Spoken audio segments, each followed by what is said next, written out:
Let's freaking get.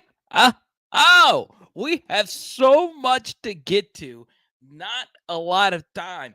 Folks, we're going to talk some LSU baseball tonight. I know we're an LSU football channel, but you guys, what the heck is happening? I need your help, LSU baseball experts out there in the world on a glorious Mother's Day. What the heck? 2 games in a row versus the worst team, the Cowbells of Mississippi State. Is LSU baseball done? Are we really about to see one of the greatest collections of talent on any LSU sports team we have seen? Are we really about to see this lineup get wasted because there's nobody in the bullpen that can apparently get the job done? So we're going to talk about that tonight because it's about to get code red when it comes to this magical season. So obviously, we're football first and foremost. Don't worry, we'll get to baseball a little bit later. But for right now, I want to talk what went down this weekend. Okay. So LSU did have a young man in town this weekend. He's kind of freaking good at tackle football. And look, I understand.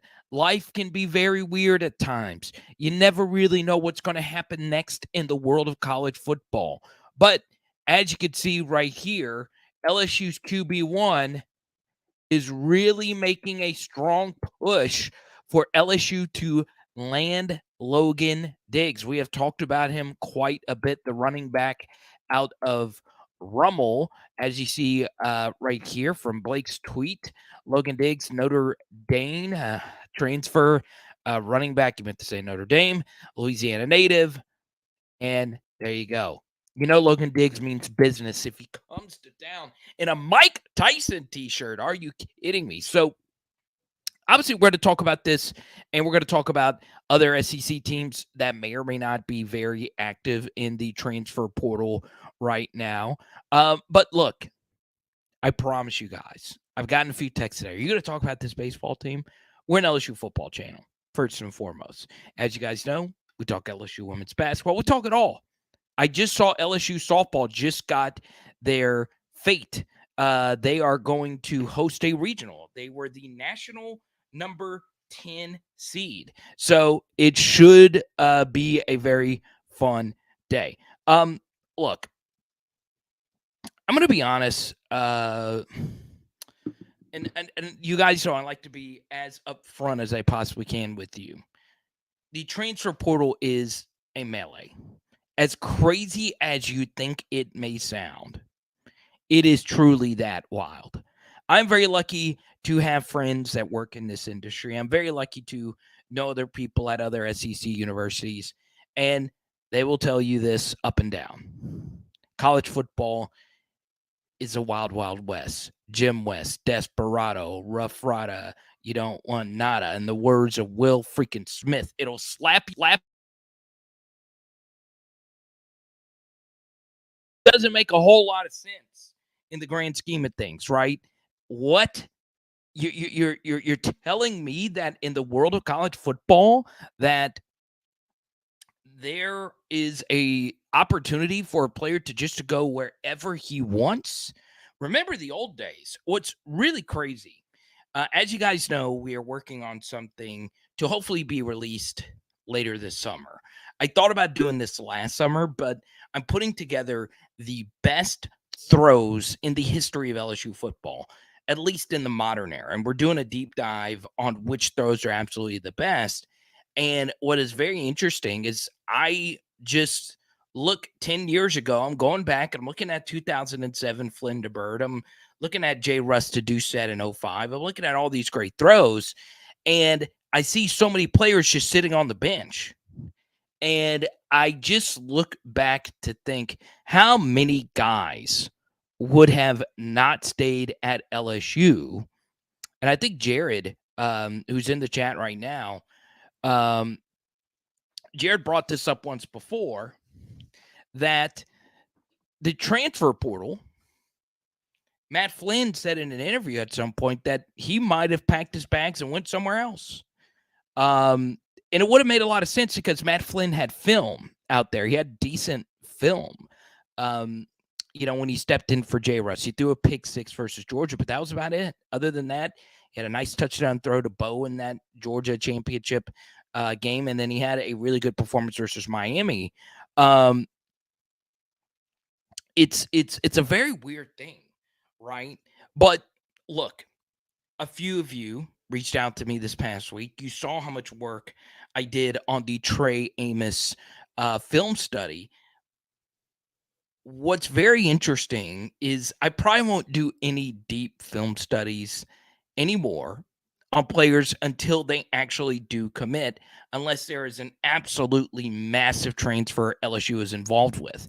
Now, lucky enough for you, there is a Logan DIGGS film study that has already been released on Power Hour LSU. All you got to do is click my little icon, and if you don't want to watch my ugly face talk about Logan DIGGS, you want to actually see him, you can see a very detailed film study. I obviously think he's really good. I do. So I got to be honest with you. This would be a massive pickup for LSU. The one thing I like about Logan DIGGS, all right, it's the same thing I like about Josh Williams. You're never going to watch him play and think this guy is the second coming. But you will look at him and say, this guy shows up. He is reliable. He is someone that I know is going to suit up and give me a full game's reps. He is a guy who's proven in pass protection he can play. He has proven that he has some breakaway ability with the 2 explosive touchdowns versus South Carolina. He does have the ability to catch the football out of the backfield. He is good at everything, not exceptional at anything, but he's not bad really at anything. So I got to be real honest with you. This would be a massive pickup for LSU just in terms of reliability. And look, I'm very happy with our LSU running back room. I'm very happy with Noah Kane, who's currently in Senegal right now with 12 other LSU Tigers on what has been a study abroad that's been really cool for LSU. I saw them taking photos from Senegal. That is absolutely amazing to me. I wish I could have done something like that in college. But the simple truth is I like LSU's running back room. We've done a lot of content. We don't need another running back in the portal. But if you do have somebody that knows what Brian Kelly wants in a running back because he played for him at Notre Dame and he's also from Louisiana. And by the way, shout out to our guy Ed. He is a Rumble Raider. That would be an absolutely nice pickup to go along with that. Okay. Now, one of my favorites who won one of our big giveaways not too long ago, the absolute GOAT, one of the GOATs, DHL. Hello, Mom. Good to see you, my friend. Very happy Mother's Day to you. Yeah, shout out SEC Outdoor Track and Field. I know track and field is something. So shout out to them for just getting it done every year. So good stuff. Track and field in the news again nationally as well. Sha'Carri Richardson, are you watching this? This is absolutely crazy that she's making a comeback. But look, I got to be real upfront with you. Mother's Day is a big deal to me. I have a really good relationship with my mother. I also have a really good relationship with Haley's mother.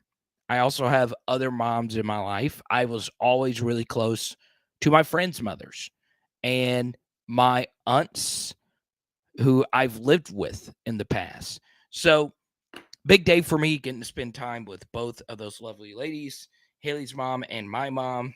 They're technically kind of sort of both our mothers now. You get that? In-laws, you got to love them, right? Can't live with them. You can't live without them. So here's what we're going to do. Okay. Don't want to give one of these out, but If we do get to a hundo in Super Chats, we're going to be giving out an Angel Reese card in celebration of, and she's not actually a mother, so I probably should give out another Kim Mulkey card. But still, tonight is for you, ladies, okay? And you still got a poll question up. Outside of basketball, what is your favorite LSU women's sports team? Gymnastics is currently dominating this poll. Okay. Though it doesn't address the secondary, Logan DIGGS' commitment would soften a lot of that blow. Well, there you go. But once again, if we get to $100 in Super Chats, I will give out a Kim Mulkey card or Angel Reese card, whichever one the winner chooses. Okay. I might give one out anyway for the sake of it. Let's see. What's up, Jacob? Good to see you. No, I'm saving up money. I'm going to Chicago here in a few weeks for the National Sports Card Collecting Convention for my other show for the Sports Card Show, Fantasy Football Card Quest. So pretty pumped up about that. Got that book. That'll be at the end of July. And I don't know if you guys would be interested. I would love to do something in Lafayette. I would. We have a lot of viewers there. Lots of good people in Lafayette. I don't really get to spend a whole lot of time there. I love to, set up at a sports card show. That's always a good way to get together. It's in the day, and you bring your kids. A Bossier show that Jacob has not come to yet, even though he lives there. Jacob's like, I don't actually want to meet the person that I absolutely adore in the flesh. Jacob says, look, I hate you. I don't even want to. I just want you to stay on YouTube. But I'd love to do it in Lafayette. I've gotten a few questions about doing something in Lafayette. The ones in Bossier have been huge successes. We've done PHO meetups in Baton Rouge, New Orleans. So we're going to try to get to as many cities as we possibly can before the start of the season. I am a big believer in meeting you guys in person. I really am. And I have only hit the tip of the iceberg in terms of getting to meet each and every one of you. Now, before I continue, lots of PHLers dealing with some health issues right now. Some of you aren't commenting as much, partially because of it. Just know I'm thinking about you right now, and I wish you nothing but the freaking best. Baseball and the Celtics gave me the big sad this weekend. Oh, yeah, we're going to talk some Jokic a little bit later, and Pierce is going to admit how right I was about the Nikola Jokic rants that I've had. And I'm not a Jokic fan, not an Embiid fan. The simple truth is, well, one deserved the MVP and the other got beat again before even reaching the conference finals. So we'll save that for later. We'll save NBA for later. Now, I know a lot of you are piling in here, and there is baseball in the title. We've talked about Logan DIGGS. Once again, if you super chat, we go to any topic you want to. Baseball. Baseball is such a weird thing, right? Where, like football has become such an offensive game where if you just keep scoring, you're not going to lose. You're just not going to lose, right? Now, you can have the absolute worst defense, but at some point, if you put up so many points, you're not going to lose unless your defense is so bad. Look at USC this past year. They had a great offense. They had Jordan Addison. The Caleb Williams guy was kind of good. They had Mario Williams. I mean, they had dudes. Defense with Alex Grinch sucked. Okay. Now, why do I bring this up? Well, LSU baseball, their defense really sucks right now. Okay. Now, I'm going to save this expertise for a lot of you. A lot of you watch every pitch of every baseball game. I do not. Okay. I try and watch a game every weekend. I try and watch as much as I possibly can. It was Mother's Day, so I was spending a lot of time with my parents. I know a lot of you were, but some of you are dedicated. You watch every pitch, and you know everybody's name in the bullpen. I don't. What I can tell you is as time moves on, the deeper your pitching is, the more likely you're going to win in college baseball. It's just always been the case where in professional baseball, it's also the case. Every level of baseball, every level of softball, pitching. Because your best hitter bats 1 out of every 9 times. If you have a dominant pitcher and you have a dominant pitching staff, you get to determine how long they pitch. Right now, of course, everybody's got pitch counts, but the deeper your pitching staff is, the better off you're going to be. Okay? And at this point, LSU's pitching staff is thin. It is thin. Like thin. Thinner than Kevin Durant thin. Thinner than a wheat thin. Thinner than Renton thin. Thin. I mean, you could see right through it thin. Outside of Paul Skeens, who, by the way, looks like Greg Maddux mixed with Tom Glavine, mixed with Sandy Koufax, mixed with Bob Gibson. He's going out there and carrying the load. He feels like LeBron on those mid-2000 Cavs teams with Larry Hughes and Zaldrunas Ilgauskas. But at least those guys could play. Paul Skeens is like, hey,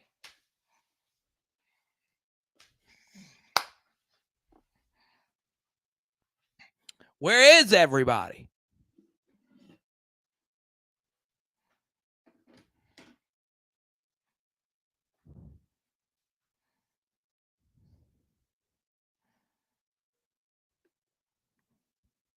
So defense isn't the right word. Pitching. I was using a football analogy, though. Good to see you, Jason.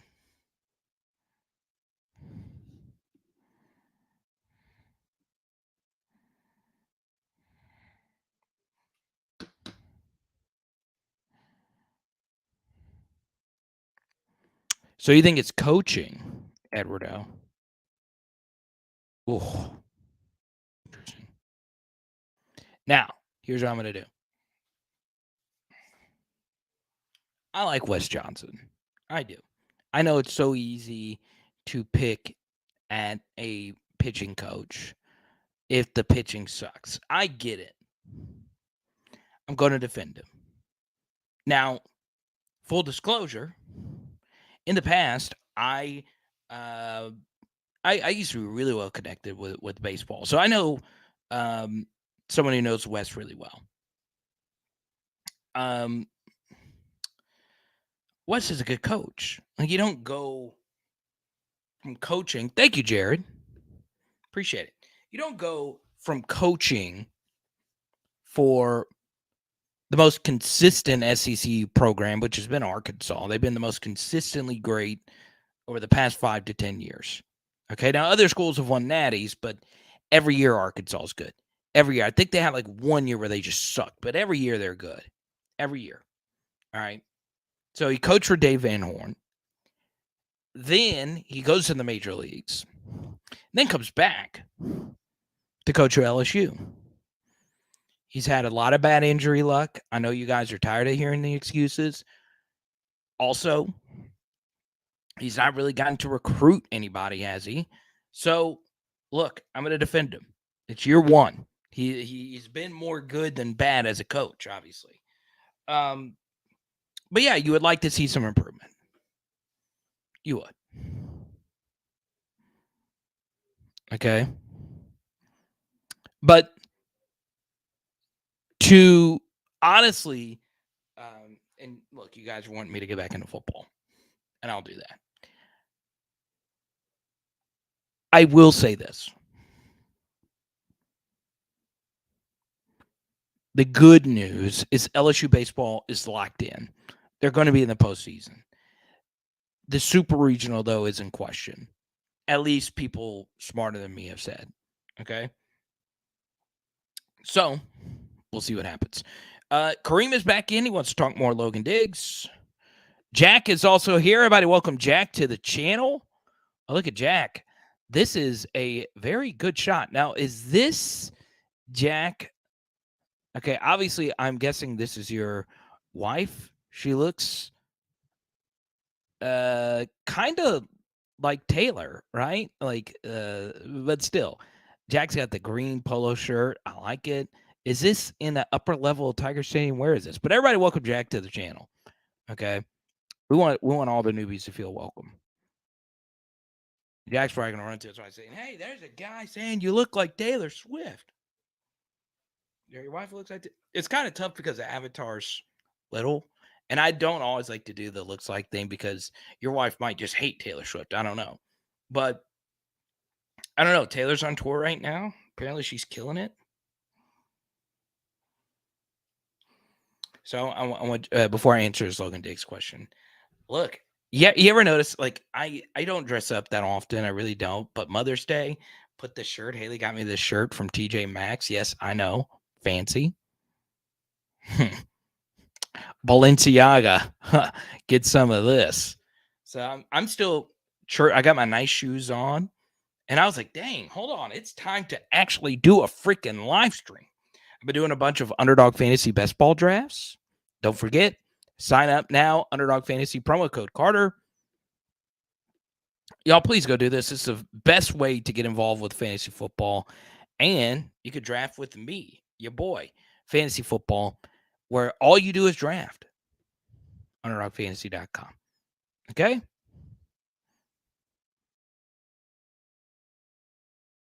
Jack hasn't commented since the Taylor Swift thing. So my apologies, Ann. But still, Logan DIGGS, is he coming to LSU? I would say so. I felt good about this from the get-go. And look, are there other schools that would make sense for him? Yeah, there are. Like, I mean, look, that Ole Miss backfield has a gaping hole in it, left behind by two running backs. They're really good. I know they lost someone else, but Zach Evans is gone, and he would have a defined role. Lane Kiffin cannot rationally think with minimum 2 more years of Quinshon Judkins that giving Quinshon the same volume of carries is good for him and good for the program. It's not. We know high volume of carries can hurt running back volume now, or just running back ability. Now, what we do know, because what I like to do sometimes is play devil's advocate. Are there other potential landing spots that have some steam with Logan DIGGS? So obviously, two really scare you, and they're both in the West. LSU and Ole Miss. Now, what I will also share with you is a school that I have heard more smoke from is the South Carolina Gamecocks. Now, once again, I'm not a super plugged in Adam Schefter, if you will, but I've heard South Carolina has some interest, and it makes sense, right? On a lot of different levels. We have seen in the past that playing a certain school in a bowl game or later in the year can develop interest from the other school, right? We saw that happen with Max Johnson lining up Texas A&M. Jimbo Fisher said, yes, let's go get Max. So Logan DIGGS tore up South Carolina. So Logan DIGGS obviously is semi-familiar with the program. Obviously, they lost Marshawn Lloyd. Also, their tight end, ironically, Jaheim Bell, had a lot of carries for them. He's also gone. Lloyd went to USC. Bell went to Florida State. So lots of touches are open at South Carolina. I could see it. I could very well see it. Also, South Carolina did have Colby Fields at one point, and Kobe Fields is also from Rummel. I don't know how well connected Fields is to Diggs, but still, okay. So yeah, look, it would make a lot of sense for him to go to South Carolina as well. But the good thing about LSU is, as great as I have talked up Josh Williams and everybody else in the backfield, there is still touches available in this offense. And even though the running back room is deep, there are 6 scholarship running backs on this roster right now. Very few of them are reliable. Okay, very few of them. Outside of Trey Holly, who's had little to no injury history, all of them have some kind of injury history. Outside of Josh, these final few games of this past year, okay? It makes a lot of sense for Logan Diggs to go to LSU. It does. I think he would carve himself out a role pretty quickly. And it would also, for LSU, make it a little bit, and I know this is a very painful thing to say, it would also make it a little bit easier to move on from John Emery. Now, I understand that what I'm about to bring up here, 'cause look, you guys super chatted. You guys want to talk about Logan Diggs. He was the one that visited. You guys watched the beginning where we had, a screenshot of Jayden Daniels pitching and really pushing for Logan Diggs to come to LSU. So you guys saw that earlier. All right. But let's take a look at this and look, Brian Polian isn't at LSU anymore, but let's just say Brian Kelly hired you, whoever you are right now as a general manager. And you know something, right? LSU academically is in trouble. All right. We talked about this. We won't go too deep into it, but we spent an entire live stream. I think it might have been last Sunday's live stream. I'm not sure. But we did a live stream on the reported academic issues for LSU, and they would be getting an academic penalty had it not been for some COVID revisions from 2020.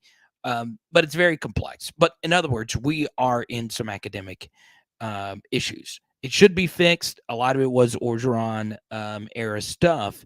But look, at this point, you've got to take into account that you need your team to get above that academic mark, right? They could still get over that academic mark, but if you were able to move on from someone that could hurt that potential score, then that would obviously potentially help out. And I like John. We did a film study. It's on Patreon right now on a John Emery touchdown versus Alabama. I like John, but Logan Diggs is a very similar back to John Emery, and it would make it a lot easier if things weren't able to work itself out. Because the one thing about LSU's backfield, outside of Caleb Jackson and Noah Cain to a degree, it's a smaller backfield. Logan Diggs is a tank. He's a big dude.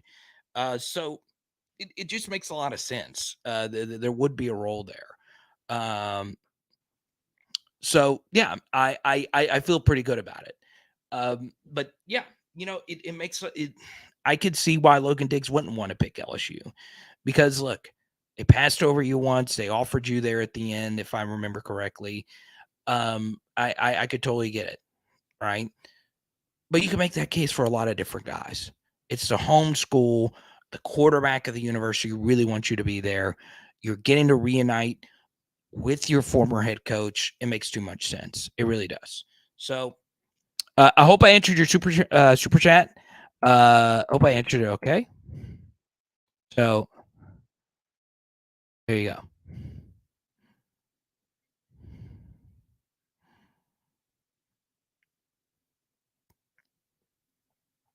There you go. What's up, Jack?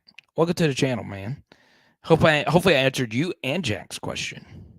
Cancel your Omaha reservations. Ooh. Actually, I would say do the opposite. Go to Omaha, even if LSU doesn't make it. Dell Diggs on the CEH role. Interesting.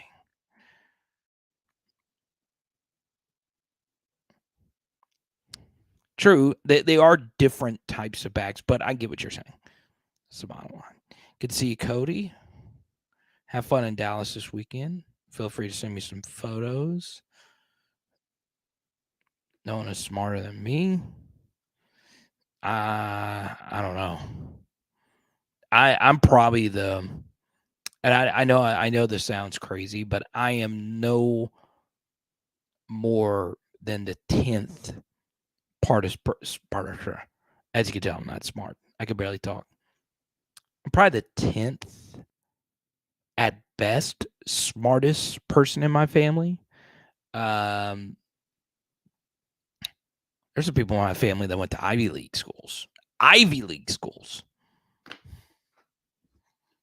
I went to LSU. Take that, Princeton. But yeah, I'm okay. I know the mitochondria is a powerhouse of the cell.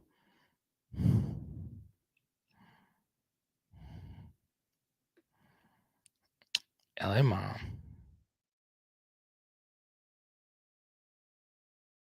Oh, Jared's grandbaby's got Rona? She shook it off? Okay. Good. Good.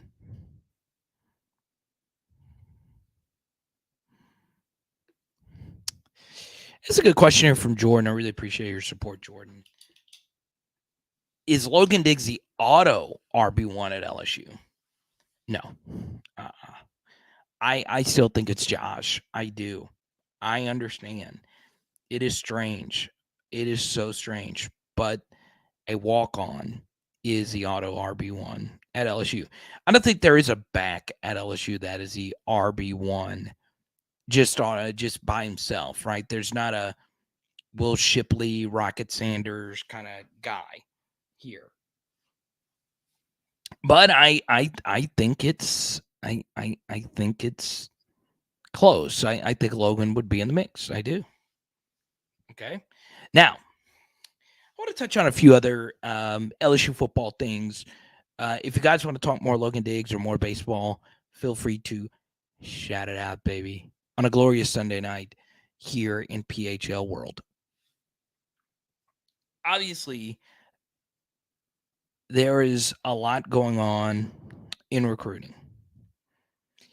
I don't feel any commitments are near. I could be totally off on that. Obviously, weekends are very busy at this time of year with the official visit calendar just filling up. And look, I totally get it, right? We all want to know who the next great commitment is going to be at LSU. But as of right now, 2024, you're sitting pretty fine, right? You have some really good players already committed to your university. Obviously, you have the most important position already taken care of with Colin Hurley committed. And I will say there is a talent evaluator who I respect mightily, and he did work in the world of college football. Now, he's an analyst. So I reached out to him, and he has Colin Hurley in his top 5 quarterbacks for 2024. And right now, Hurley is not that on most services. And he is just really impressed with this young man's throwing ability, right? He feels he can make all the throws. He did say he was a little concerned about the completion percentage of his actual games being a little bit lower. But I sent him the our interview of Colin Hurley, where he started breaking down pass coverages. So it was very interesting. I really enjoy, speaking of Colin. We'll get him on pretty soon at some point again. And look, one thing that I was really impressed with is he worked out a lot with Anthony Richardson, right? So Colin has been around really high level quarterback prospects and quarterback coaches. So look, as far as 2024 recruiting is concerned, you got the most important position locked up. Yes, you would like to get some other really good players. in this class. But keep in mind, I'm a big Cam Coleman believer for 2024. He is visiting LSU in late June. Keep an eye on that name out of Alabama. It's going to be tough. It's hard to get elite wide receivers out of Alabama because they like to go play for Nick. And there's another really good coach in Alabama now who runs a very offensive-minded system. Okay? But something else I want to bring up as far as like LSU recruiting is concerned is one thing that is very interesting just from my perspective and looking at the entire SEC. Okay? So, I'm starting to do more content on Power Hour SEC. So on top of doing all the LSU stuff, as you guys know, the LSU stuff has not slowed down at all. Okay. But on Power Hour SEC, I'm starting to dive deeper into all the other teams, looking at their win totals, picking which teams I like, which one I don't. I correctly predicted all the win totals I actually told people to play. We went 7 for 7 last year, and I want to do it again. I want to go perfect again because I know for certain I can't bet basketball. You do not want me giving you basketball picks, even though I freaking love the NBA and I love March Madness. I love it all. And I love me some LSU women's basketball too. But, I want to let you guys know, all right? We aren't the only school that has done really good things in the transfer portal. There are a lot of teams on the lower end that is killing it in the portal, okay? And this is a slight concern if you're an LSU fan, slight. We've killed it every year in the transfer portal. We have not had a bad transfer year in a long time, even before the portal era began, even before the 25 scholarship limit was lifted for class by class by class. We killed it. We abso-freaking-lutely have killed it. But what concerns me just a little bit is the rest of the SEC is good. This is not the Les Miles years, and honestly, some of the early Orgeron years, where these bottom half SEC teams, these Arkansas, South Carolinas, Mississippi State, Ole Miss, they all have good coaches, and they all get good players out of the portal. And the one thing that has really stood out to me is they not only get the 5 stars that don't work out at the other schools, they also get a lot of these group of 5 guys that go from group of 5 up to the SEC level. So I just want to let you know that even though I think next year the SEC will regress some because of all the great quarterbacks that have left and so many great players going into the draft, I'm telling you right now, the SEC is only going to get better with the portal, where I see these group of 5 schools getting sucked alive by these SEC schools taking their best players. Be ready for it. All right. Be ready for it. Cody says it's over for LSU baseball. It's over. Bama going 10-2. When Bama goes 8-4, we'll get all their players. Running backs need to pass protect on 3rd down and catch the ball out of the backfield per BK. What's up, Jeff? Good to see you. I think every coach would hope their running backs could do that, and Logan Diggs can definitely do that. Shadow! I love it. What's up, man? Love your cut-ups. Quinton is a really good player. LSU Tennessee SEC championship game. Esteban, good to see you. Holding it down in Texas. Esteban's got a lot of my good Texas cards. I think I sent you a Michael Brocker or something. Shout out to Brock.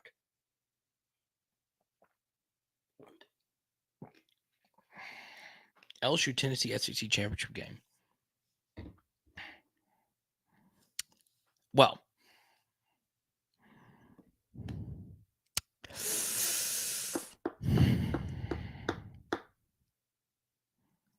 Tennessee. It's going to be interesting to see what their defense does. Tennessee loses their best defensive edge, Byron Young. They lose their best linebacker, whose name slips my mind, but he's addition by subtraction because he was, what's it called? Crazy. He sabotaged the team last year. Kind of a wild story. Purple and gold drink. Mixing it up, drinking some of the strawberry grape Mamba juice.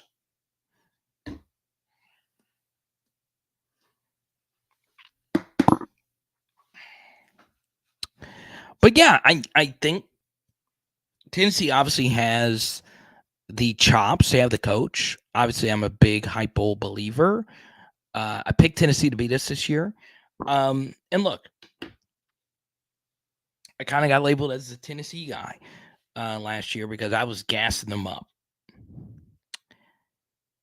This would be a major win for us if we played Tennessee in the SEC championship game. I'm going to let you know this right now. Beating Georgia in the SEC championship game is hard. It is a home game for them. All right. If LSU draws Tennessee, I don't care if Joe Milton looks like the second coming. I hope Tennessee is the team we play there and not Georgia. Okay. But yeah. Appreciate you, Brian. Good to see you. Jeremy Banks is the Tennessee linebacker I'm referring to him. Yeah, I couldn't believe that. I just could not believe that. You are like I have a low tolerance for that. Low tolerance. If you are on the brink of going to the college football playoff, you don't quit on the team or you don't do what he did. Now, don't forget, PHL merch is on sale. PowerHourLSU.com. Get you a shirt. Get you a hoodie. Get you a lot of swag. All the proceeds go to me. So there you go. PowerHourLSU.com. But yeah, I think Tennessee has what it takes to potentially make a run. Now they do get Texas A&M out of the West, so semi-favorable. It's better than getting us, but playing Alabama every year is tough, and you're going to be in Tuscaloosa this year, and of course you got to play Georgia this year, and Georgia's going to have another good team. So there you go. Esteban, I'll send you all of those cards if you get 2 pieces of merch. And I'll include a Matt Flynn auto. Right there, Esteban. So look at that. You're getting it all in one. I'm going to hook it up. I'm sending you my last Matt Flynn auto. It's my last one. It's really clean too. I'll pull it out if you want me to. Pause. Huh? But yeah, I could show it to you if you want. If you get 2 pieces of merch, I'll send it all to you.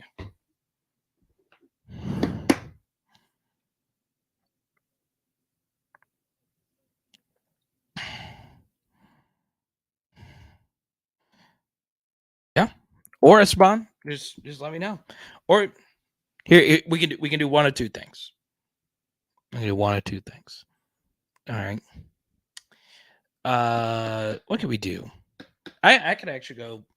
I don't want to pull all the cards out now because I'm in the middle of doing this wonderful show. But trust me, I'll make it worth your while. But yes, my last Matt Flynn autograph, I will send it to you. Okay. I'll work it out.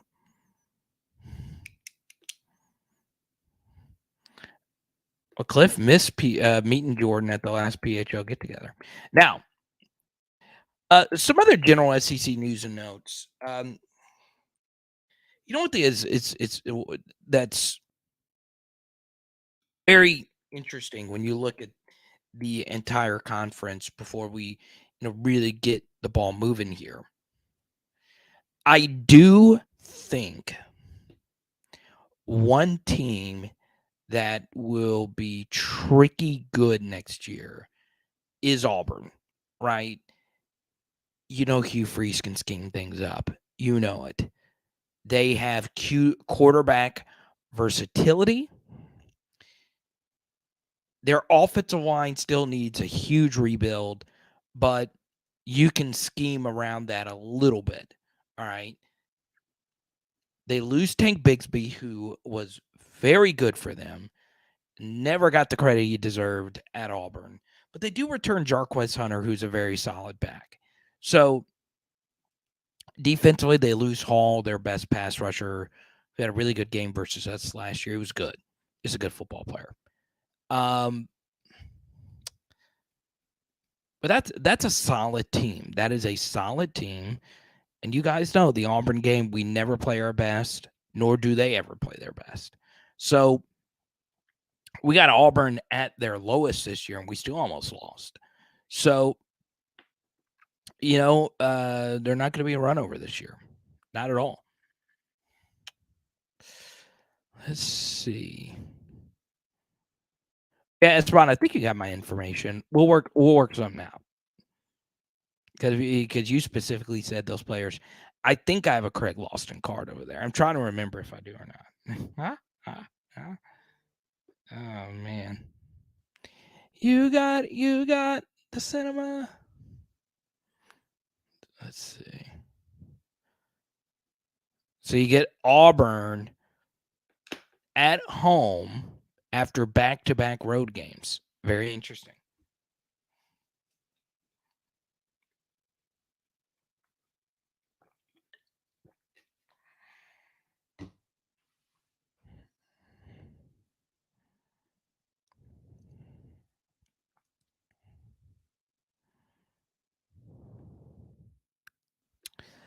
I don't know, but they do have Ron Roberts now calling the shots.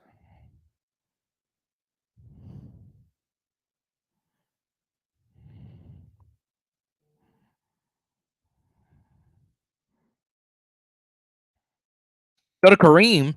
Our top super chatter of the evening is Kareem up to this point. Show some love to Kareem. He just won a Malik Neighbors card from your boy. Or Destyn Jojo, I don't remember. ESPN FPI gives us LSU a bigger chance to beat FSU compared to Ole Miss. Interesting. So FPI said, and you guys know I love analytics.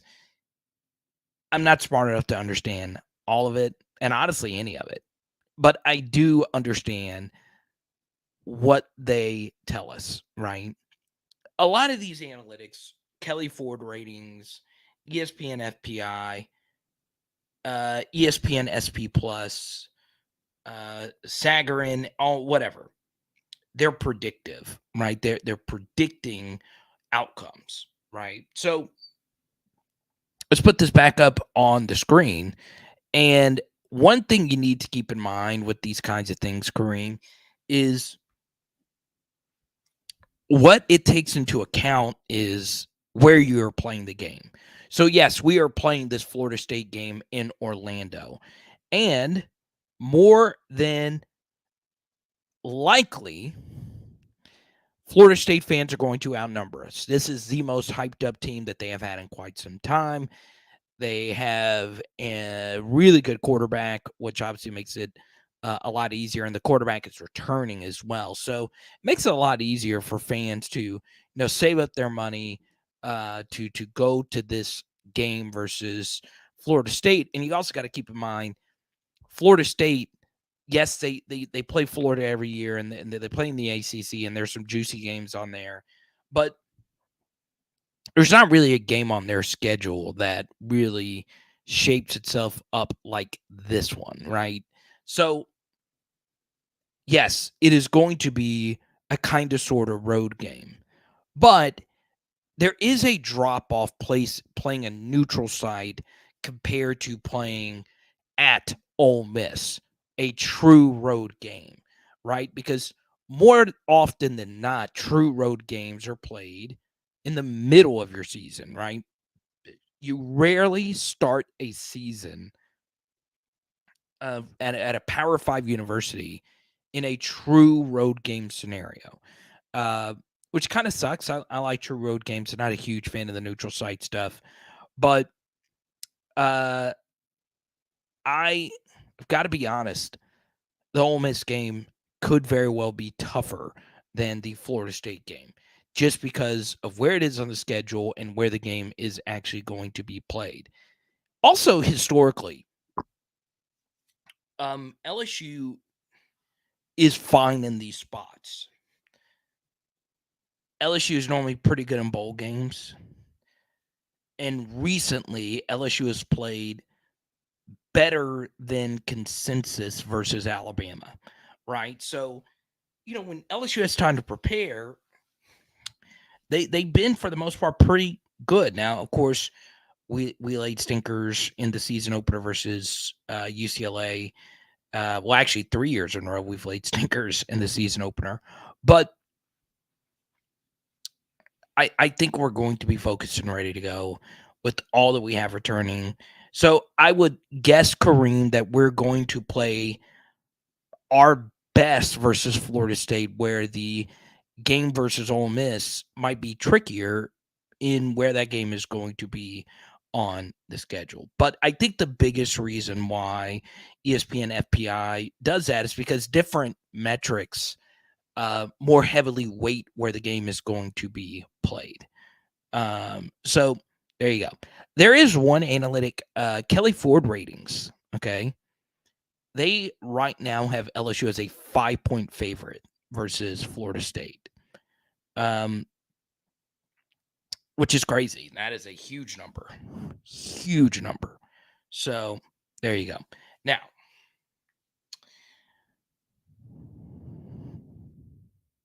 I do want to bring this up.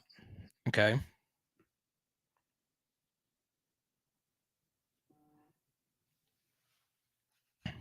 I stepped away to start cooking. Have you mentioned that after 2 years in the Twilight Zone, Destyn Hill has actually showed up to Florida State? So let's talk about this. Does this affect Florida State bringing in Keon Coleman? Okay. This story can get a little complex. So what we're going to do is, once again, if you guys have other questions, feel free to fire them in. But I'm going to slowly explain what happened at Florida State this past week. And it's a very bizarre story. Okay. So Florida State, a few years ago, signed a wide receiver out of Louisiana named Destyn Payson. Okay. So I liked him a lot. I really did. And I just liked that entire wide receiver class in 2021. And Destyn Payson was a part of that 2021 class with Malik Neighbors, Brian Thomas Jr., Chris Hilton, Jack Besh, and all those other really good Louisiana wide receivers, along with Keon Coleman, who, of course, is in the transfer portal from Michigan State. So they were all in that same crop. And what I'll do is I'll actually pull this up. All right. So 2021 top football recruits in Louisiana. Okay. So what you'll see is the top 2021 recruits right here. Okay. So there you go. Now, as you'll see, most of these players are wide receivers. So yeah, Chris Hilton, Brian Thomas Jr., Destyn Hill. His name at the time was Destyn Payson, I believe. And then you had Malik Neighbors. Then you had Jack Besh. And then you had Keon Coleman. Okay. So, as you'll see, Destyn Hill elected to play at Florida State. Okay. Now, Why did he change his name? I don't know. But Destyn Payson, Destyn Hill, whatever the case may be, he could play. I was really blown away. He's at Etna Car, which is where Aaron Anderson is from. And I'm telling you, this guy is a beast, right? He really, really, really has some ability. But he's never played. Now, what happened? I have no idea. I've not really kept up with them. I have a Florida State connection that is really plugged in. He doesn't know a whole lot either, okay? And he normally keeps it pretty real with me. But for the last 2 years, Destyn, Florida State didn't even know if he was ever even going to enroll. And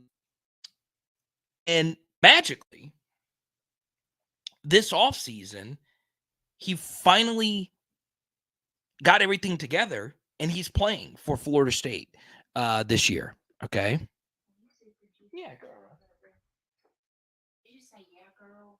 No. I thought you said yeah, girl. No. So,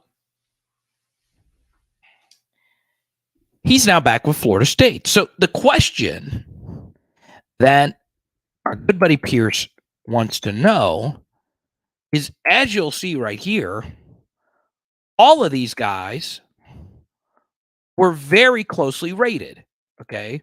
So, let's get them all in a frame right here. So, Hill was a top 154 star. Malik Neighbors was a top 254 star, and Jack Besh was a top 354 star. So not really closely rated, but closely rated. Okay.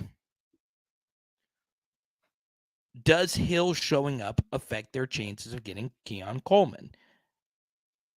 I would think it does, right? Because that's just another guy that would, potentially need targets. So you see, I zoom out again, and you see Keon Coleman was the next rated wide receiver. All right. It's a very strange thing. It's a very strange thing. All right. But he is enrolled at Florida State, and I really liked his tape coming out. I really did. But look, I liked all these receivers. There wasn't one that I just did not, there wasn't anyone I was really fading at the time. I was like, God, all these guys are really good. The guy that actually ended up getting the highest grade for me just on the tape and production and all that was actually Jack Besh. Jack Besh was my number one. I think I had BTJ number two out of the guys that LSU signed. But there were times where I was looking at Destyn Payson. I was like, could this guy be the best? Could this guy be the absolute best receiver in this crop? But yeah, telling you right now, he's got some ability. Now, what happened? I don't know. But personally, I always root for kids, no matter where they go. But I'm not rooting for you against LSU, Destyn. He could play, though. He could play. So, how good is he going to be 2 years away from Florida State and 2 years away from the sport? I don't know.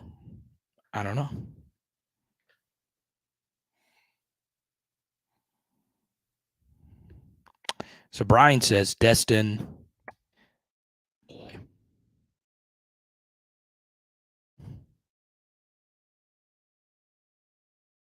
Are you going, Shadow? Nice. I will be going to that one as well.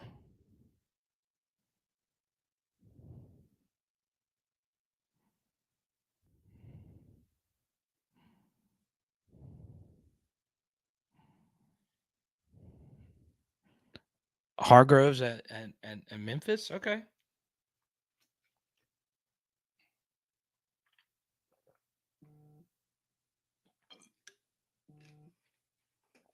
Pierce, thank you for the super chat.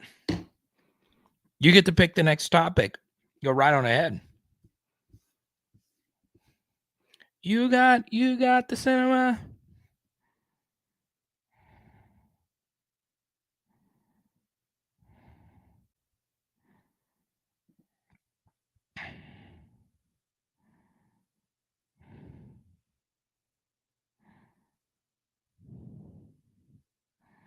Now,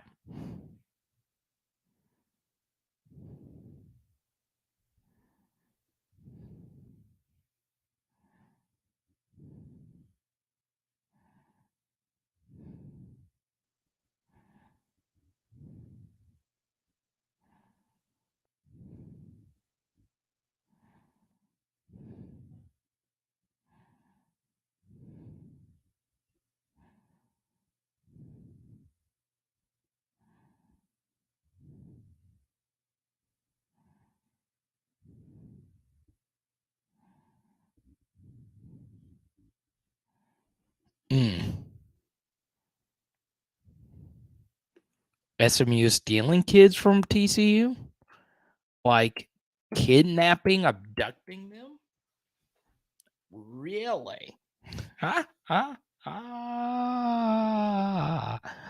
All right, so Pierce's super chat is an NBA one. I'll say that one for later. Okay. Not going to derail this for NBA chatter, but I will be victory lapping me lecturing you guys on Nikola Jokic. Because for a while, Embiid deserved the MVP. Just telling you. From this point forward, the NBA MVP is a regular season award. But if you dodge somebody in the regular season while there is an MVP voting process taking place, you are no longer the MVP. I'm sorry. Okay.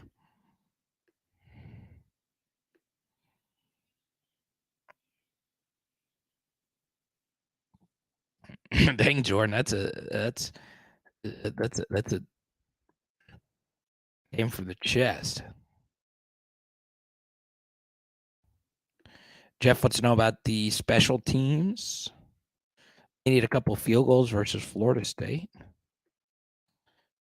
We'll be okay. Yeah, we'll address this. The Embiid quote that's going viral. Trust me, I'm not a big Joel guy. He's just I'm not. I've always thought he's kind of overrated. But the quote was the quote that CBS clipped, and it wasn't just CBS, a few others.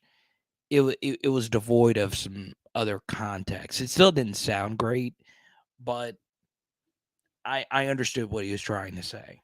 Okay. But I will say this. All right. So game 7 was happening at the same time as the baseball game.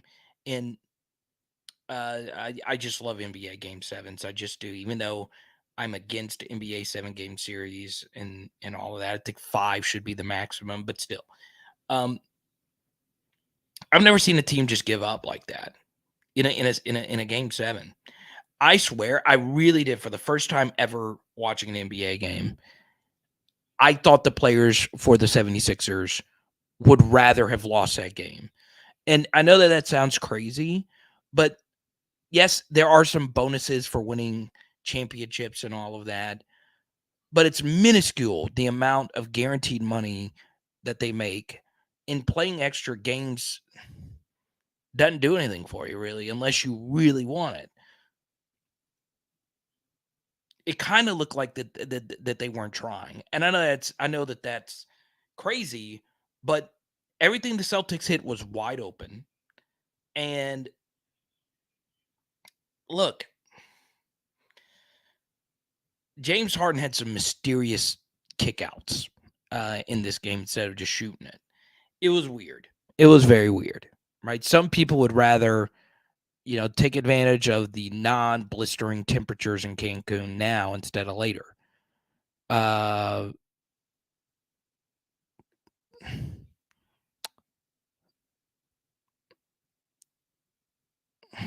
hands down,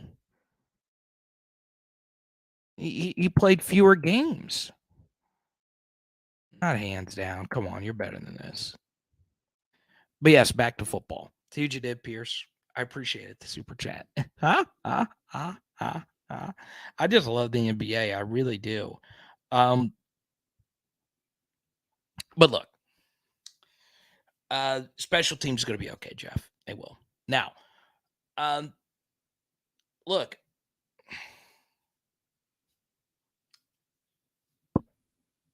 Yeah, Embiid doesn't either, apparently. Embiid doesn't either.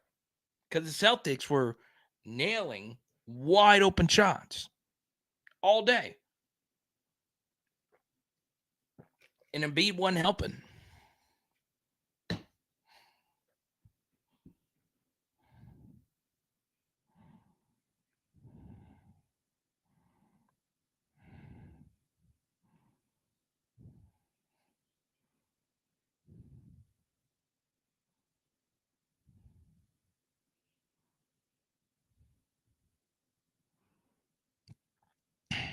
You take full responsibility for this, Pierce.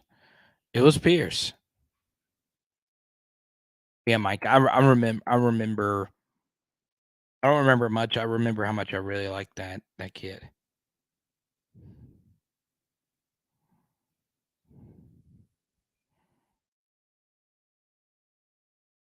Now, a few other SEC football stories that I'll get into at this point.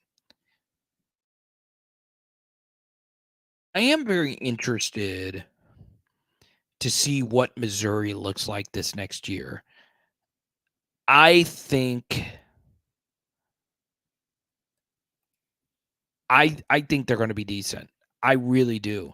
And I don't say that just because, well, I bet they're over last year. But I do think they're going to be tricky good. They return their quarterback. And they also have Blake Baker, a coach that we all respect, who's done a really good job at his past two stops.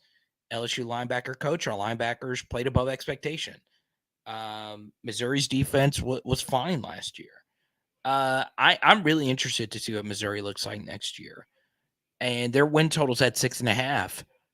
Florida's win totals at 5.5. Right now, schedules aren't balanced, right? But it is very interesting. I never thought that I would see a world post Gary Pinkel where Missouri's win total would be at 6.5 and Florida would be at 5.5. But yeah, oh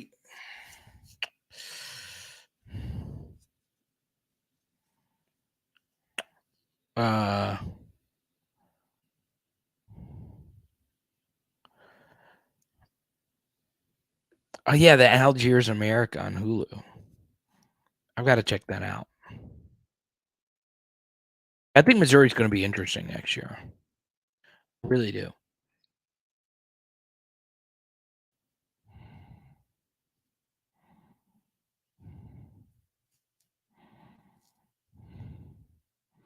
So BT, who is familiar with the area, it's got, but 2 years is a while.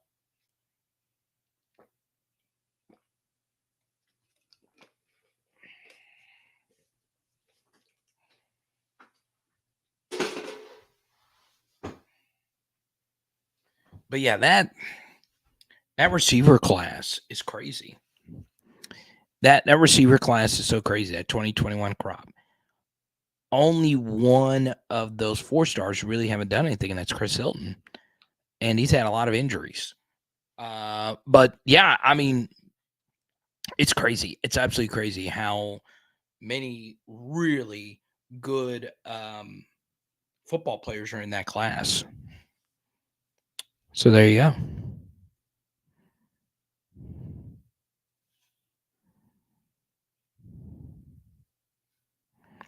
Yes, this coming year. It wouldn't make sense for me to talk about Missouri 2 years from now. So next year, this year is basically the same thing. So this next coming year. So this year. Good to see you, Richard. But yeah, I think Missouri should be interesting. But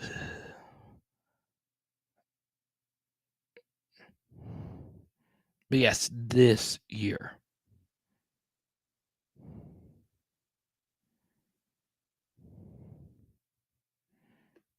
Good to see you, Sergeant. Now,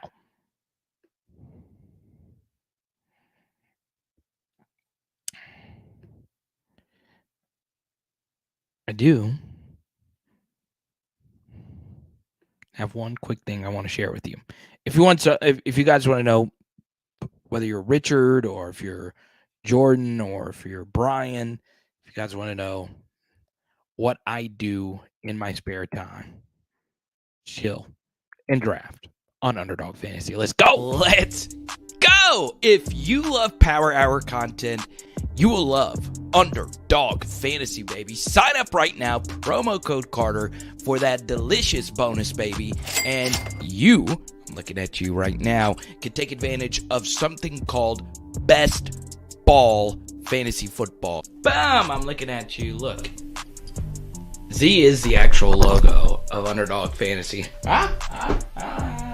So if you have a dog, family, life, or whatever, Best Ball Fantasy is the best thing for you. We'll get to this in just a second, but this lineup is a draft that I recently did, and basically you don't set your lineups ever. They set it for you. So if Matthew Stafford outscored Josh Allen for a week, guess what? Matthew Stafford's score would count. So this draft was only $3, and first place in a $50,000 prize pool gets $10,000. You can't really beat it for people that live busy lives like me and you. UnderdogFantasy.com. Let's go.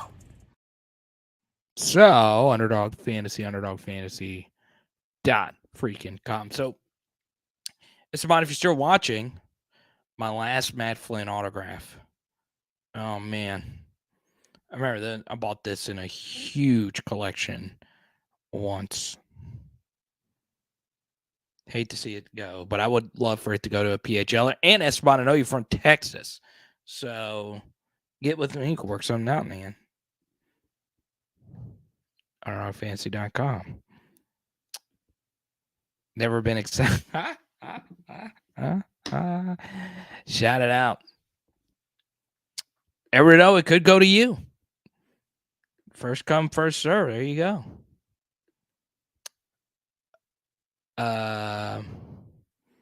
Brian, it could go to you. So we'll do it this way. Anybody that gets 2 pieces of PHL merch, it's going to you. Matt Flynn.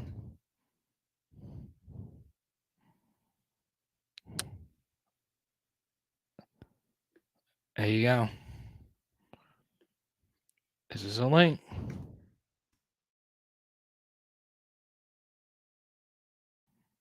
Oh, I got a lot of signed nurses. Just hit me up, man. A ton of signed Garrett Nussmeier cards.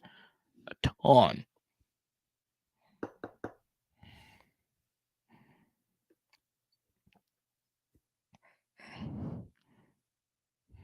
Let's see, where the, I know some of them are over there.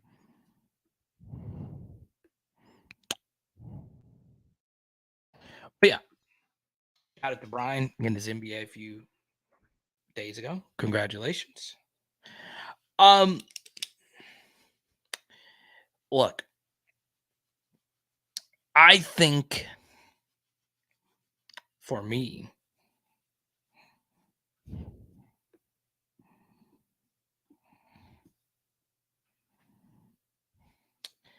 do I think LSU is in a spot right now where they look at their schedule, they look at their roster depth, and they feel pretty good about a college football playoff run? I really do feel that way. I really do. I really do think that they look at their roster, and Here's what I'll do, Edward O. I don't want to get up again and start looking for cards again. I have this. I always like to just point one out. Once again, if we get to 100 in supers, we'll give out an Angel Reese card tonight. About 65 away from that. So there you go. But look, I think for me personally, I think LSU has a college football playoff roster. I do. I think there's enough juice there to get us there. I really do think so. But Edward, will come on Tuesday and we can work something out, or email me, powerhourlsu@gmail.com, and I'll send you one.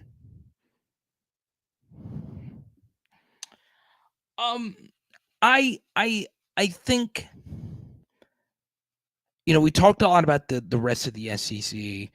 I do highly recommend you go to patreon.com/LSU football. All right.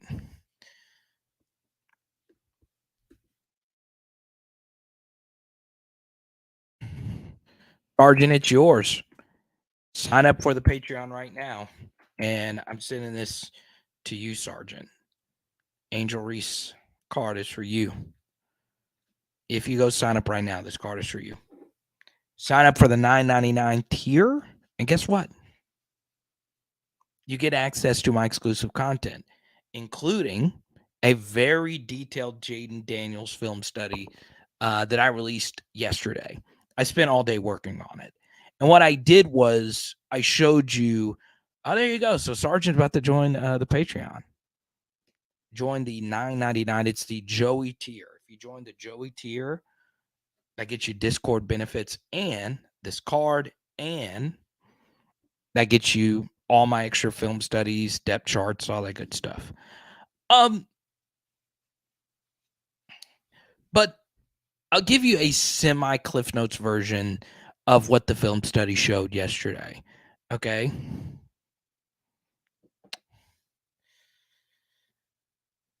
Basically, college football quarterbacks are not good at processing full field reads. Okay. And there is a good reason as to why. Because there's not many people that can do that. It's just simple. Okay. Thank you, Cliff. I appreciate the super chat. So, Cliff, you get to pick the next topic. If you want to argue about Joel Embiid versus Nikola Jokic, we can do that. But any topic you want to talk about, Cliff, we'll go straight to it. Now, what I would say about Nikola Jokic or anybody, these people, all right, and this is what you pay for. Okay, you're going to get a film study every week on Patreon. Sometimes it's a recruit. Sometimes it's a game. Sometimes it could be a throwback. I might do some Jamarcus Russell film studies for the heck of it because of what Matt Flynn said, kind of sort of on our last live stream. But,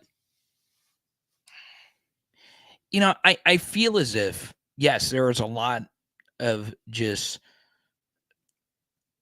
weird things that certain college quarterbacks do, but they're still effective, right? There's not many people in the NFL that are able to look to one side of the field, go through all their progressions, and work to the other side of the field. Okay. The next, what I bring up quite a bit in film studies is something that Dre Jenkins actually brought up in our interview with him a few weeks ago. I think a lot of you watched the Dre Jenkins interview. Dre taught us what progressions really are, right? And how difficult it is for a quarterback to go through all the progressions. So let's take Dre Jenkins' biggest catch last year, which was the Florida State grab at the end of the game. Okay. So he was the last progression on the read. And because Jayden gets beat his guy so badly, he was open. But it took Jayden going through a full progression read. Now, what I would say about that is if you actually look earlier in the game, LSU kind of sort of ran a very similar play to that one, and he was open on the backside. Okay. Now, as Jordan brings up, the Ole Miss catch was pretty big too, but that was earlier in the game. We actually didn't end up winning that game, but still, Dre Jenkins in that moment, like he caught our last 2 touchdowns versus Florida State. So we were not in that game at all if it wasn't him stepping up. I say all of that because last year when our offense was really clicking, it really wasn't anything that reinvented the wheel. What opened so many of the things that worked for us up was that Jayden Daniels can run. And Mike Dimbrock used a lot of different things in the offense. There you go. So D King is officially a member of the Patreon. There you go. So I will shoot you a message in just a second, Sergeant King, and we'll get you all set up. And congratulations, you got yourself an Angel Reese card. Good stuff. And we'll get you set up in the Discord and all that stuff. Now, I think the Patreon film study, it showed in the Alabama game. Now, I won't say when because then a few of you asked questions about, well, why this random sequence of events? I showed you a play where Jayden failed. Okay. All right, Jordan, we'll see you, man. Night, y'all. Surgery recovery still. I hope you're feeling better. Okay. I just go look at the Patreon film study. There was a play where Jayden had a few options that eventually got open on the play. And if he actually went through his progressions and he had time to do it, he would have hit somebody. And the protection was fine. It wasn't spectacular, but it was really good. They brought a blitz. And there was a few different options that Jayden could have chosen. He chose the worst one. But then on the next drive, he was perfect. And it was because we did simpler, quicker things that more so play to his strengths. So that was the point of the film study. That was it. So I would highly recommend you sign up and go watch it because it goes through what Mike Dimbrock and these guys are trying to do to get the offense to the next level. The good thing about Jayden Daniels is it's easier to stay on schedule with him as quarterback. It just is because he can run. He doesn't make mistakes. Our offensive line got better. He makes our running game better. And it's easier for us to have good success rate. We had the best 3-and-out percentage in the SEC last year. We had, some of the best yards to gain in the SEC, so we weren't in 3rd and long all that often, according to SEC StatCat. But we've got to get more explosive, and part of being more explosive is sitting in the pocket and finding things open, even if they're not initially wide open at the start. So there you go. Well, I appreciate you, Sergeant King. Let's go to Cliff's super chat here.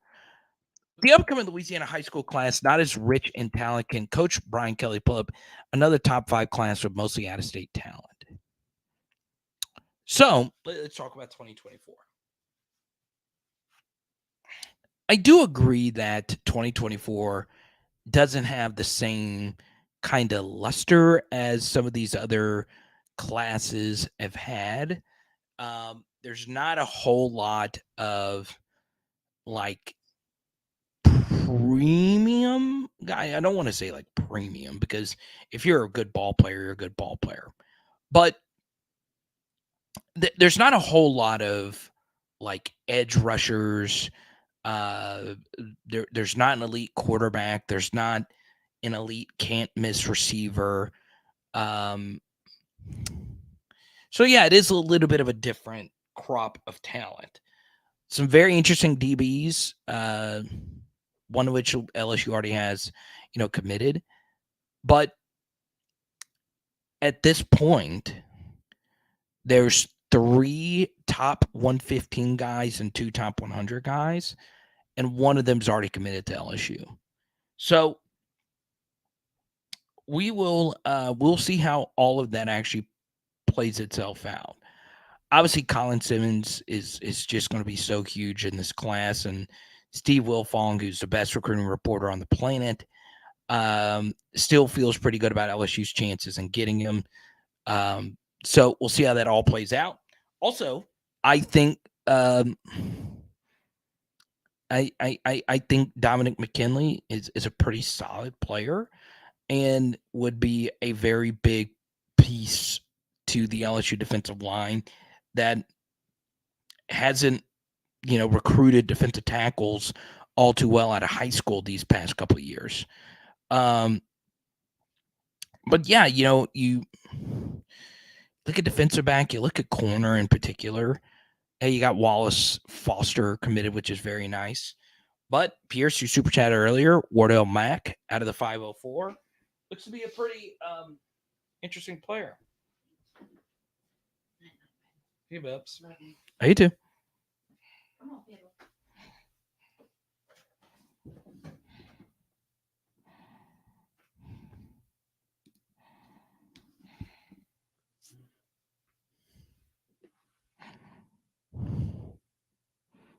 Let's freaking go.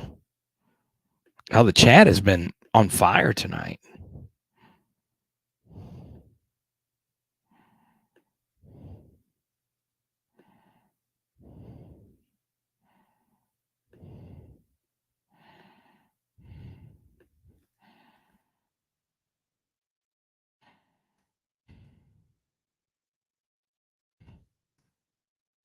So Doug is not worried about Florida State at all. Type Y for yes, type N for no.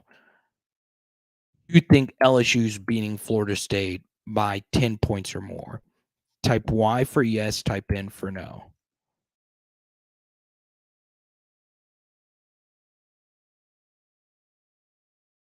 Take a look at the poll question.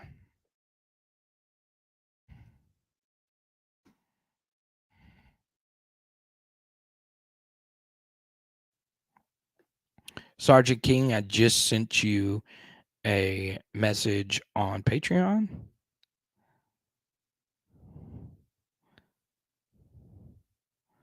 Christian Fulton. Oh, man. I actually think FSU wins.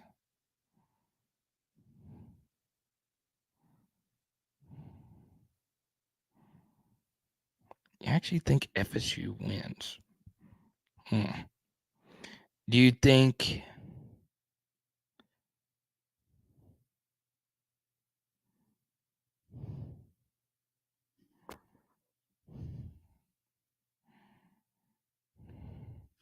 LSU wins, but not by 10?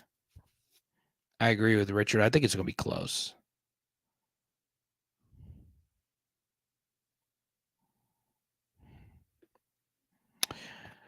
Cole, I hope JD5 does progress really well this year, not just because if he goes to LSU. I just think he's a good character and great ambassador for what college athletics is all about.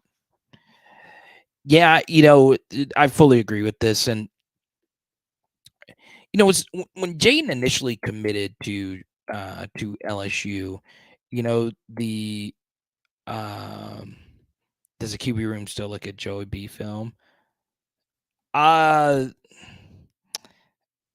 I don't know. That's a good question. I would guess, yeah, they do. I mean, they'll more so not necessarily look at all 22, but they'll look at like highlights on YouTube.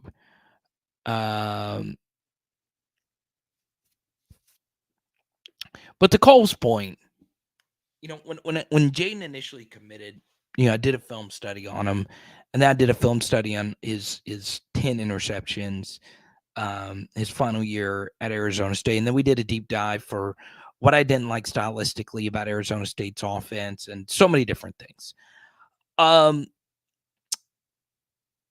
And someone who knows Jayden reached out to me and said, "Hey, I know you do all these breakdowns and the film and all that's great, but the one thing that you are going to love about Jayden is the character stuff."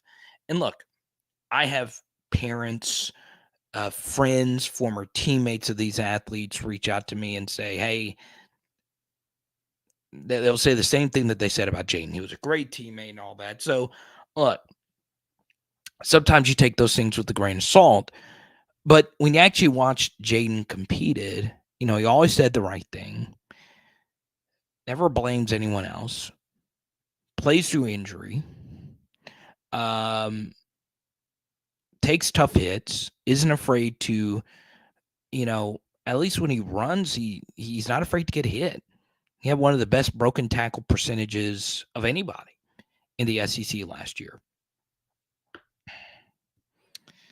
And I fully agree with this. Intangible wise, it doesn't get much better than him. Leadership, all those different things. It really doesn't. It really doesn't. So I like that. I really do.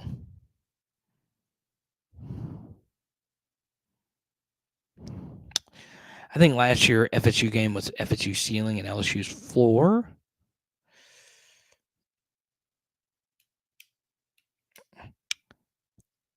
Definitely LSU's floor. Not sure if it was FSU's ceiling. One thing I think Florida State got not enough credit for with their team last year is something that we didn't do a whole lot of, and honestly, it's kind of hard to do. But Florida State beat the crap out of a lot of people.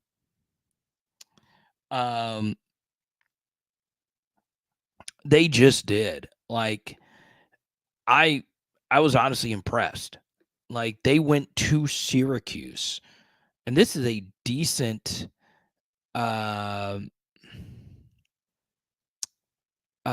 this was a decent Syracuse team.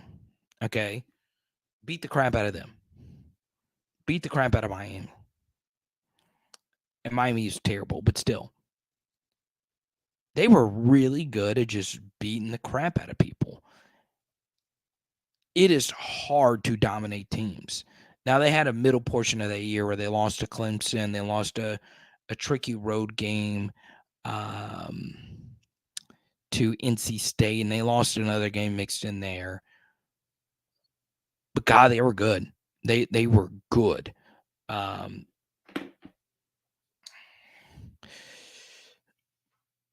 But, yeah.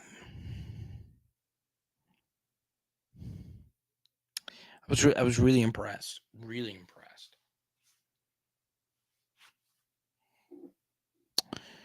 Yeah, it was a tough matchup in week 1. I do think, though, as great as Harold Perkins is, and Perk would have changed a lot. Perk would have changed a lot in that game. Our offensive line was not ready for that.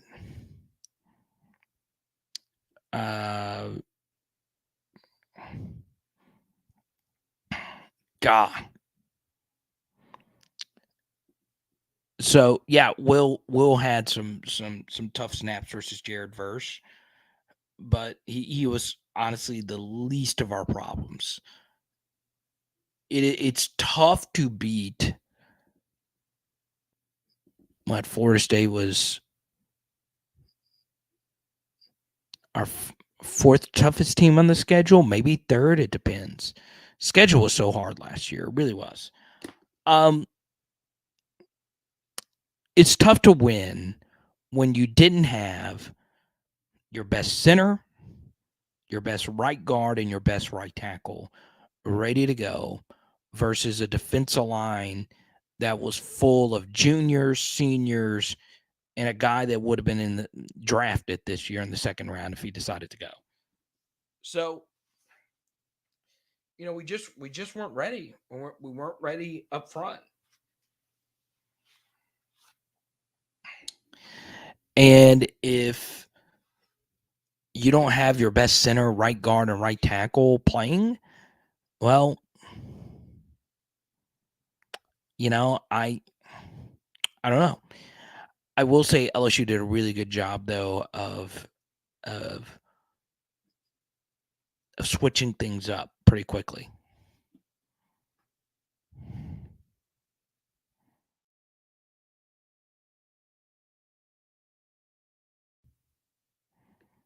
They lost to every ranked team on their schedule.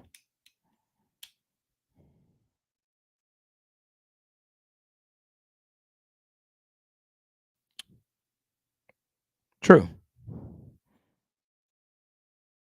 But they also dominated a lot of people, and it's hard to do that.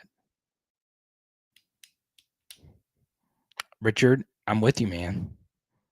Some love to Richard Wayne Manning, showing some love to the Facebook world. Now, here's what we're going to do.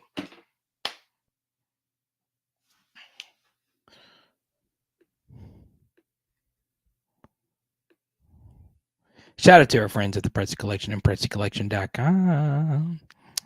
In the next 10 minutes, I'll answer as many questions as we possibly can. But if you super chat, we'll keep it going. All right. Now, oh yeah, I got to answer Pierce's NBA question from earlier.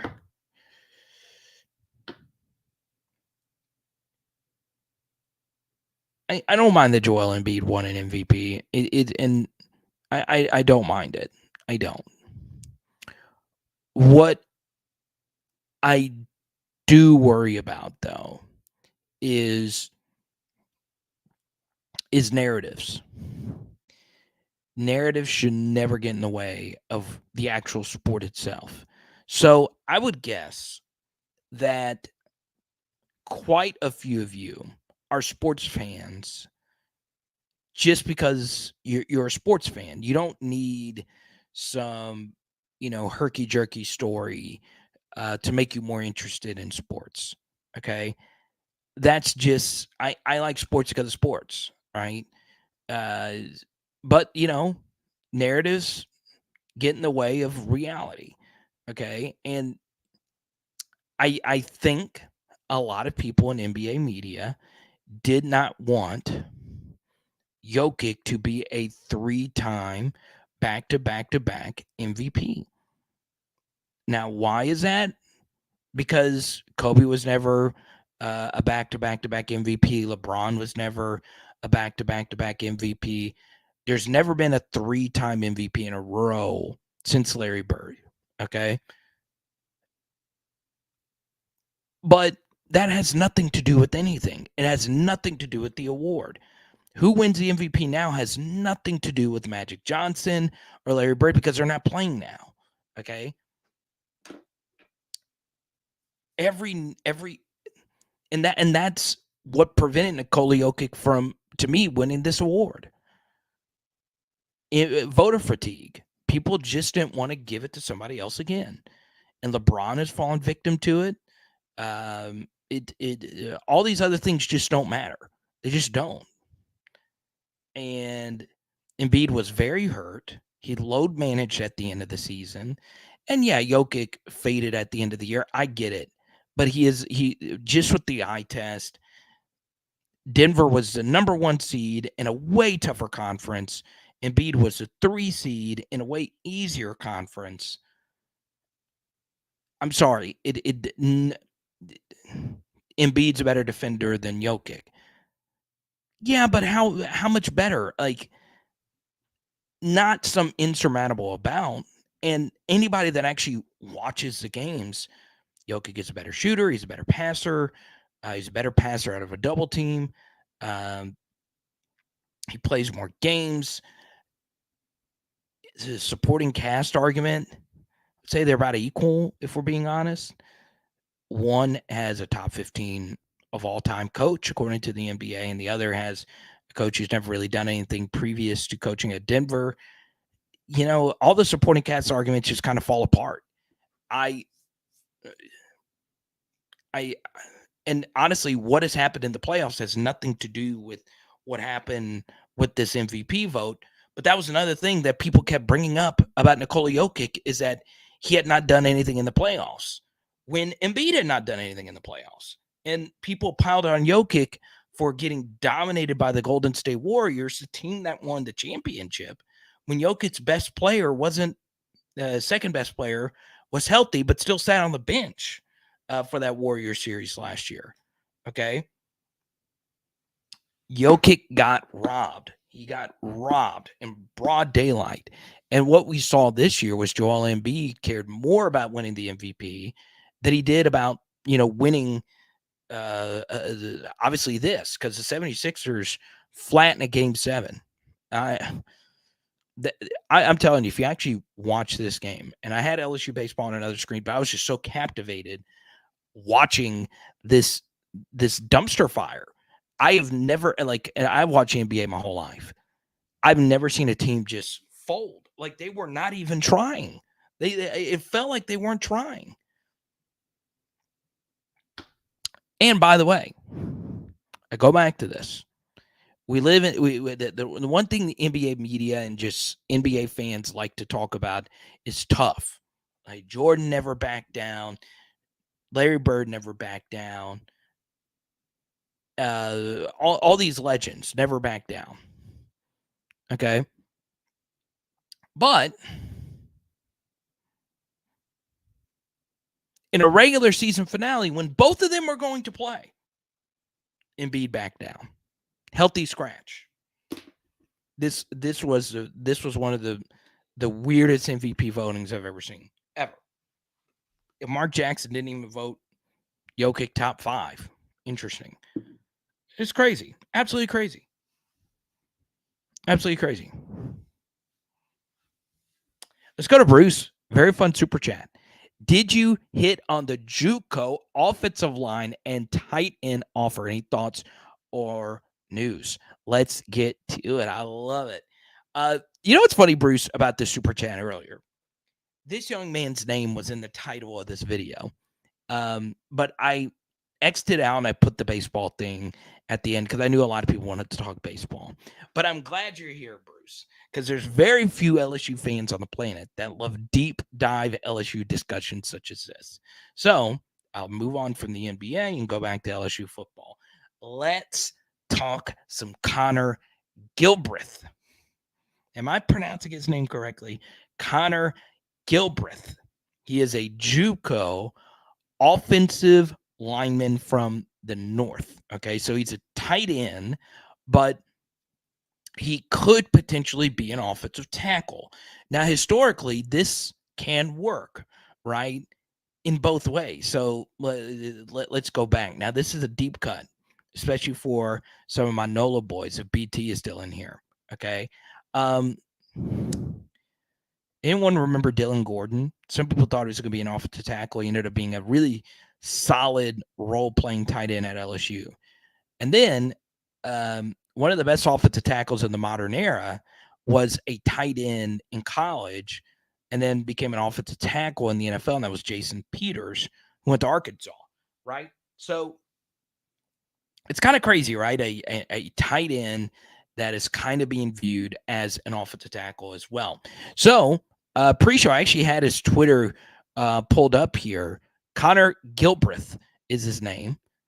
And Bruce, part of why I didn't want to talk about him tonight is because I haven't watched him.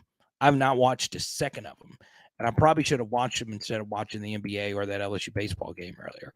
But here he is right here, 6'6", 268, tight end for Boot Football. Boot. How about that? As you see, he's got an Oregon State offer. He's got a ton of offers mixed in here. He's got an LSU offer.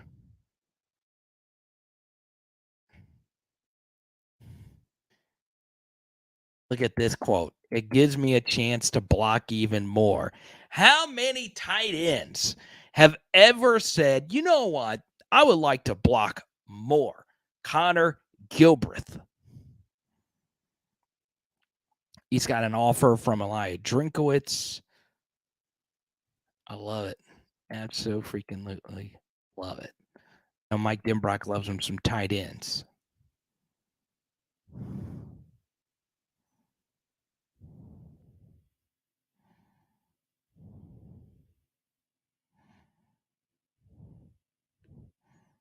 Let's see it. Sounds like an Ole Miss player. So Bruce, apparently you've watched him. He is physical and has great feet. You sound like Rex Ryan right now. Get it? But no, you're all right. Well, I haven't watched him, so I'm going to take your word for it. He would be a huge addition. But yeah, if Mike Denbrock wants him, I'm telling you right now, LSU fans, there will never be a time where an LSU fan doesn't get excited about an offensive lineman. It could be a 2-star offensive lineman who has one leg and had one of his eyes ripped out by a bear. If LSU offered him as an offensive lineman, people would think that guy has upside. I'm telling you, there is not a position that LSU fans get hungrier for than offensive line play. It's always kind of been not LSU's absolute strength. It's just the truth. Okay. Now, once again, I'm not saying that there haven't been, great offensive lines at LSU. 07 offensive line, great. 2011 offensive line, great. There are a lot of good offensive lines at LSU. Okay. Our offensive line last year was pretty solid after the Florida State game.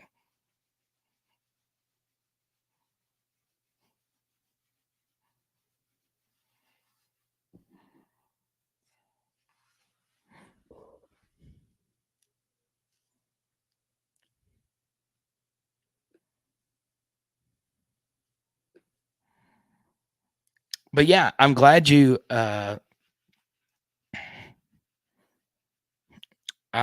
glad you brought that up. I knew Bruce was going to I knew somebody was going to bring up Connor Gilbreath, but I should have watched his film today instead of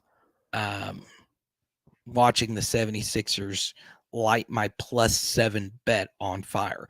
Now, here's something that's very interesting about that. Rarely on my bets, I am a sucker better. Okay, I am. All right. There is a term in sports betting, and I'm going to tie this into college football because I know a lot of you don't want to talk NBA anymore. But there's a term in college or just sports betting called closing line value, CLV, right? Do you get closing line value on a bet? And I got some great closing line value. I got the 76ers at +7. The game ended at +5. So I got, 2 extra points on the market. So that means there's a lot of people betting the 76ers at the end. And I was like, wow, this is a good bet. And then the 76ers are up by 9. So I'm going to give you a sports betting tip here. All right. There's something you can do. Once you place a bet, it's there. All right. But in general, it is better to bet early in the week or earlier because you're getting the number before it gets attacked, right? Bet early in the week this next college football season. And I guarantee you, well, I can't guarantee you. All right. If you want a sports betting tip, once again, bet responsibly, bet your means, set aside a bankroll for you, and don't ever bet with the money that you cannot afford to lose. Okay? Get that closing line value, though.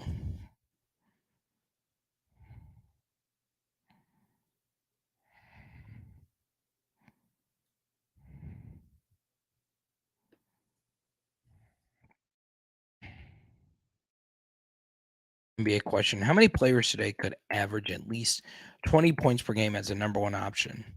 It said at least 80.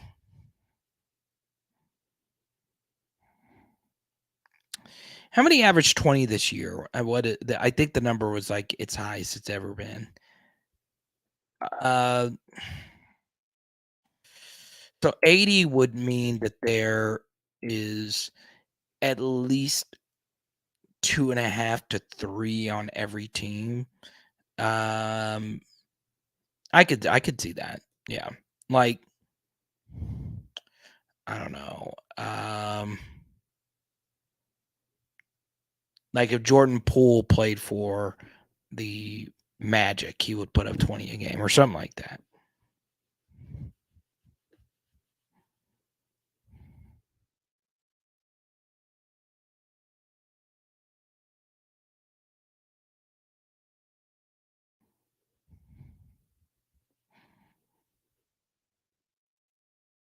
Yeah, Bruce, I'm all on a Connor Gilbreath train. If you're on it, I'm on it. Now, before I go watch some Connor Gilbreath highlights here,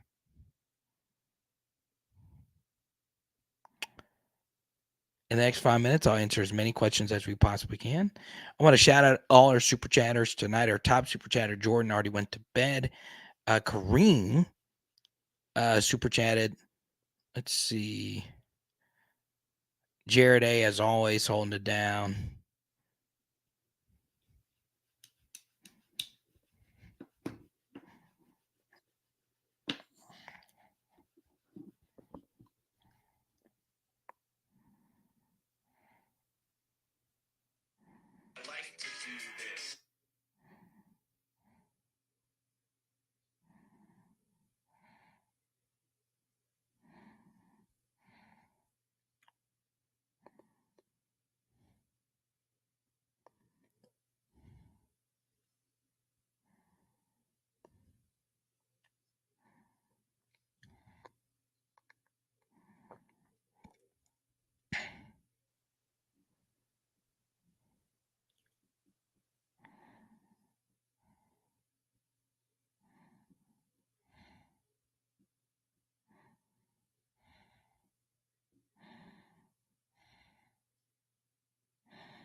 The Charles Barkley guarantee. Huh? I love it.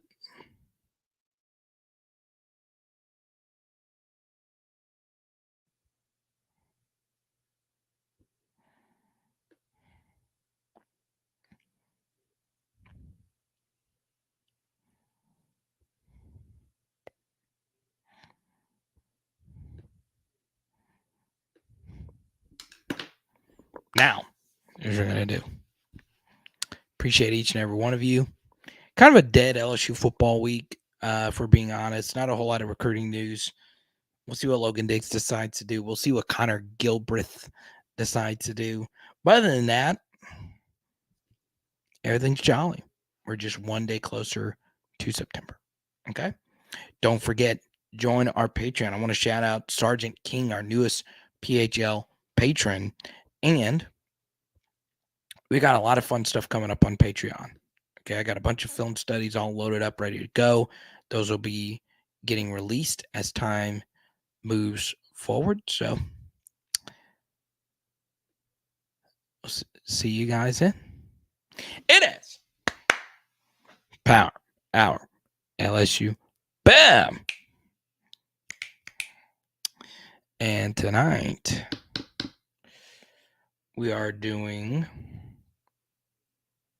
some chicken stir fry. Let's